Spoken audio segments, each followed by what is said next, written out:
সুপ্রভাত, আসসালামু আলাইকুম। আমার লাউ বাগান অর্থাৎ আমার গার্ডেনে যে লাউ গাছ লাগিয়েছি সেই লাউ গাছ এবং কুমড়ো গাছের কিছু আপডেট আপনাদের দেব।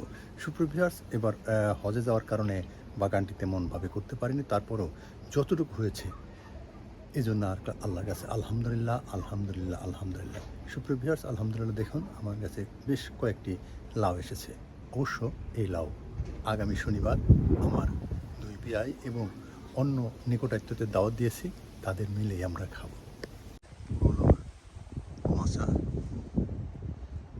দেখতে পাচ্ছেন ভিউয়ার্স, এই হচ্ছে মাচা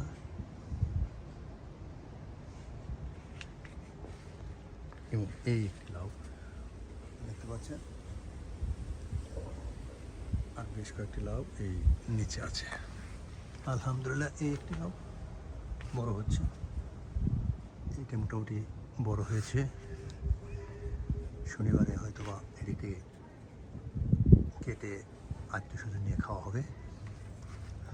এই হচ্ছে একটি চাল কুমড়া। আলহামদুলিল্লাহ, চাল কুমড়োটা বড় হচ্ছে। আর ওই দিকে দেখেন বেশ কয়েকটি লাউ এবং কুমড়ো, মিষ্টি কুমড়ো, এটা একটু নষ্ট হয়ে গেছে, বড় হচ্ছে। তারপরও এই হচ্ছে আরেকটি মিষ্টি কুমড়ো, লাউ দেখতে পাচ্ছেন।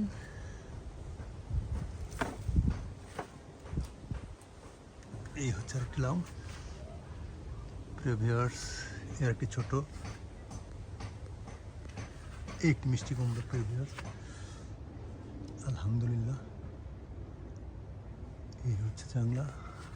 আরও বেশ কয়েকটি মিষ্টি কুমড়ো আসতেছে, এই আর কি আসতেছে, এবং একটি বেশ বড় সড়ো হয়েছে। ভিউয়ার্স, একটি মিষ্টি কুমড়ো। এই হচ্ছে আমার মাচা।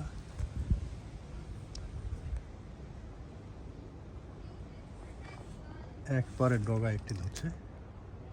ওয়াও, আলহামদুলিল্লাহ, এই হচ্ছে আমার মাচা, আর এই হচ্ছে পুরো গার্ডেনটি।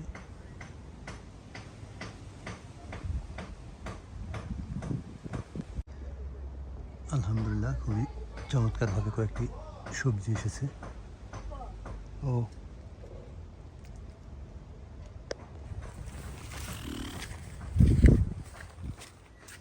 ওয়াও, ভিউয়ার্স, আরেকটি মিষ্টি কুমড়ো জানলার উপরে বেশ বড় হয়েছে,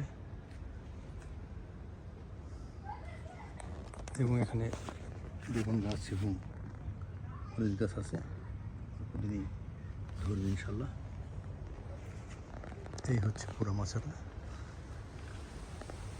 আসলে খুব সুন্দর লাগে লাউ যখন মাছা নিচে ঝুলে থাকে, তখন সকালে উঠে দেখলেই পরনটা জুড়িয়ে যায়। খাওয়ার চেয়ে দেখা এবং বিতরণ করার মধ্যে বেশি আনন্দ। সকালে যখন পানি দিই আর এই লাউগুলো দেখি, তখন পরনটা পড়ে যায়। এই হচ্ছে আমাদের মাচা এবং লাউ, মিষ্টি কুমড়া এবং লাউ।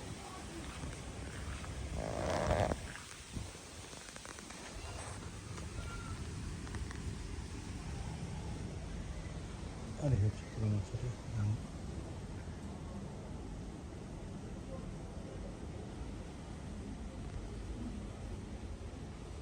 আজ এ পর্যন্তই।